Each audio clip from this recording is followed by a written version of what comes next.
Hello, ladies and gentlemen. This is Rise of the Phoenix. My Rohan Season 1 restart just hit 1 week today, and I've been just enjoying this so much. Season 1, I forgot how much fun Season 1 was. Season 2 was kind of super crazy on my server.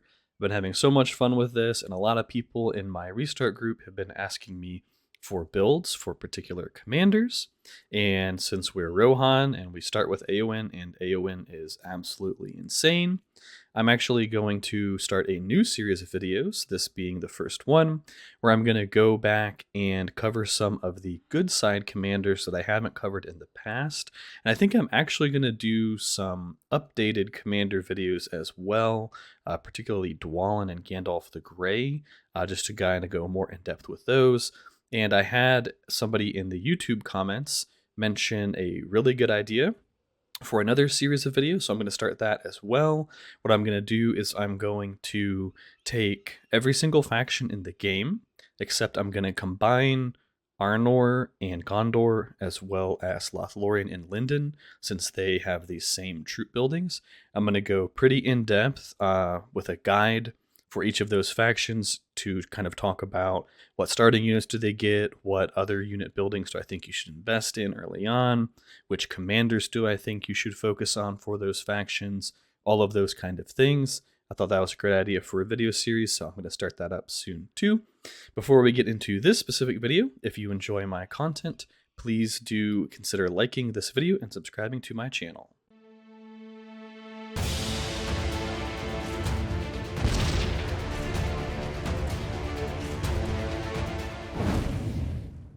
Welcome back, everyone. We're going to go ahead and start this off with one of these build screenshots that I've put together. That way I can give everybody a moment to pause the video, take a screenshot of this, or write it down, whatever you want to do.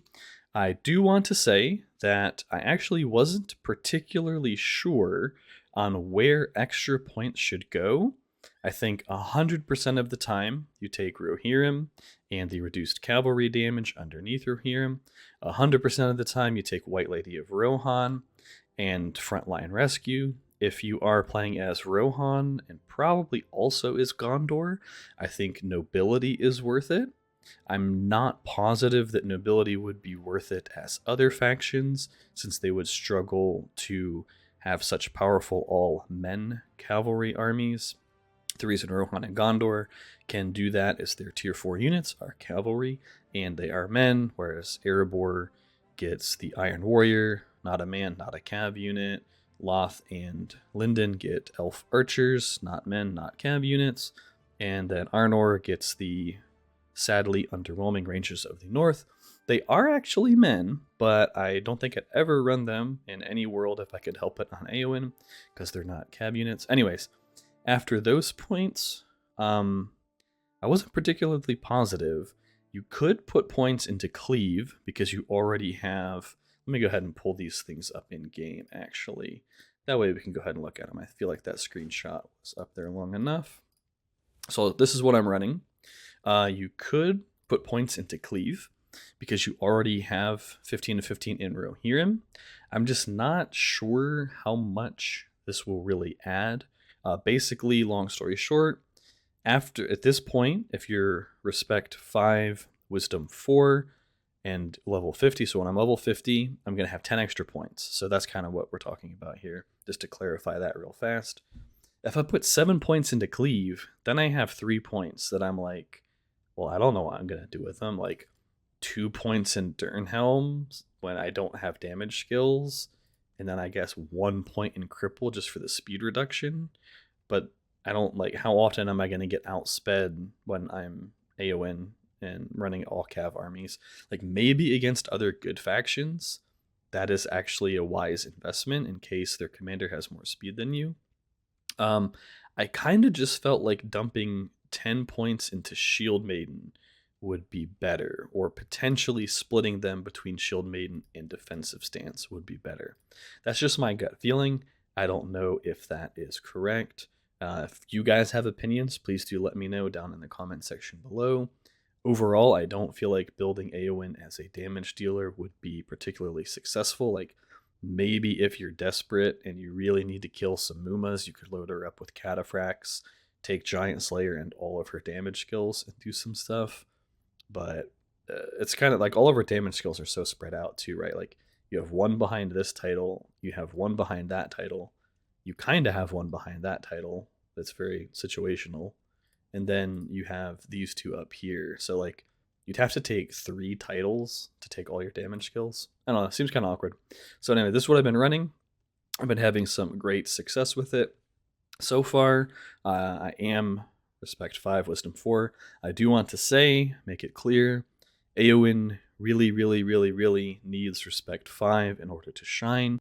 It's not too bad because she's a tier 1 commander, so getting her to respect 5 will hopefully not be too much of a pain for you guys.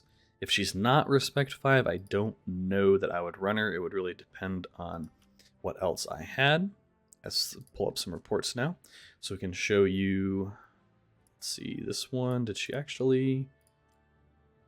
That's a pretty decent one. So Gandalf hit the tile, killed most of Grima. Grima's such a pain, man. Such a pain. Eowyn comes in. We're not even going to count this because you're just finishing off that army. And then she runs into Kirun, who's actually usually pretty annoying on tiles and totally flattens him. So take a look at our damage there. Bow Knights, especially on Eowyn. And Bow Knights are already great for 200s, but especially on Eowyn, that damage is just ridiculous. So, yeah. Damage receives. I mean, it's crazy that at level 41, I've just been blown away by Eowyn. I mean, I knew she was good, but to me, it's just crazy that at level 41, she's basically like almost out healing tiles, and she's not even really a healing commander, you know? So, absolutely crazy. That's, oh, Gandalf actually one-shot the first army. That's Eowyn just cleaning up. That doesn't count. Let's go ahead and pull up one more good combat log here. That's cleanup crew. This here. Bow Knights with 123,000 damage since these are trolls. So I always run Bow Knights or Master Throwers, but since I'm Rohan, Bow Knights. I've always told people you should run one of those 2 units in every single army that you're going to hit 200 plus tiles with, because they always have trolls. Like, I'm pretty sure it is 100% of the time that one of the 2 armies has trolls. And I'm pretty sure there's actually a chance that both could have trolls. So, in general, army composition as Eowyn is super easy. I was just going to pull up the reports kind of to show her in action and also go over the army composition. Super straightforward commander. I love talking about these commanders because you just say put all cavalry units on her. If you're Rohan, and this is what I'm planning to do, I'm going to run marshals instead of bow knights most of the time, unless I need that extra damage against large units. I'm going to run cavaliers, and I'm going to run cataphracts. If we end up fighting Erebor, and I feel like I need the Ram Rider damage, or sorry, the defense reduction from Ram Riders, I might bring them in instead of the cataphracts. But in general, that's going to be my lineup. If you're Gondor, what I would do is your tier 4 plus Cavaliers plus either Cataphracts or Ram Riders, depending on what you need. Gondor's tier 4 is more about being tanky, whereas Rohan's tier 4... Let's actually pull up Rohan's tier 4 real quick now that I'm thinking about it. I'm almost to them. I'm actually almost to them, which is super nice. So Gondor's tier 4 is way more about being tanky, although Marshall's 90 HP per unit is not bad at all by any means. Whereas Rohan's is just all about doing absurd amounts of damage. So I feel like as Gondor, you'd probably need the Ram Riders instead of Cataphracts, because I don't think running 2 tanky cavalry units, I feel like you just wouldn't have enough damage. But maybe one of you guys can let me know as Gondor, as like Eowyn, Theoden, or Eomer, which cav units you like to run. And we'll go ahead and wrap up the video here with itemization. So currently I have, I'm doing a video about Rohan and I get a tip about horses. Sometimes you can't plan this stuff. I mean, that wasn't planned at all. Anyway, I'm running a cutlass. This will probably be the best option for most players, is a purple cutlass. I would not want flay on it if I could help it. I've actually been saving my coins for one of the later chests, so I haven't opened too many chests on this server yet. What you really want on your cutlass, let me pull it up at the item screen. This might be an easier way to do it in general. What you really want on your cutlass is melee might, because Eowyn's not going to be doing damage. You don't care about flay. She doesn't care about smite because, whatever. It's focus damage. You don't even have pirate, so you want melee might, cutlass. The reason you want the cutlass is because it gives you might and speed, which are your two best stats. And most importantly, it gives you army attack melee. This is also why, as Eowyn, I don't want to run bow knights unless I absolutely need to deal with large units, but hopefully Gandalf can just cover that anyway. I can just throw bow knights on him, and they'll shred stuff. As far as armor goes, actually, let me pull up the one I think is probably the best in slot weapon. Nope, that's T3 invitation letter, not flawless equipment. I think if you're a whale or you just get super lucky, Reach of the Rittermark is definitely the best weapon option. I don't know though, like when you get your cutlass fully strengthened, it's going to give +3 attack. That's actually pretty considerable. But all of this speed is going to be awesome, particularly for Rohan, because if we go back to marshals, their damage, I do believe, is modified by their speed stat. Yes, it is. So I would be really interested in the math, actually, on whether or not more speed is better than just more base damage from the cutlass. So maybe I'll try to figure that out one day. I hate how these tooltips don't tell you like exactly how it works. If you're getting like 50% of your speed stat, that would be awesome. If you're getting like 2% of your speed stat, then okay, who cares, whatever. As far as armor goes, right now I'm using a really bad quilted armor. What you really want to look for, in my opinion, if we go back here to purples, you want a Scout's Mail. And I believe you probably want the Scout's Mail with the bonus speed that it can roll. And this is just because, at least as Rohan, with the Marshal scaling off of speed and also with the Rohirrim title itself scaling off of speed, I really think that stacking speed is going to be the way to go in the end. Plus, that just means you move around the map super fast, which is always fun.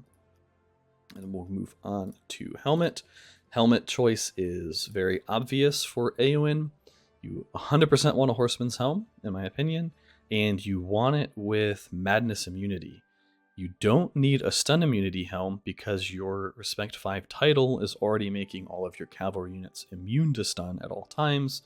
This way, if you run into Saurons or if you run into some crazy person who is running Azru with that treason, or even if you run into Grima, since Grima's madnesses go off on round 3, you at least get to avoid that first madness from Grima.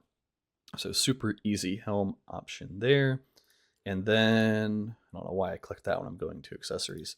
Currently, I'm running a Hithlane with Mend, which I think is quite fine. I mean, it gives, the focus is like super whatever on Eowyn, but it does add some healing in there.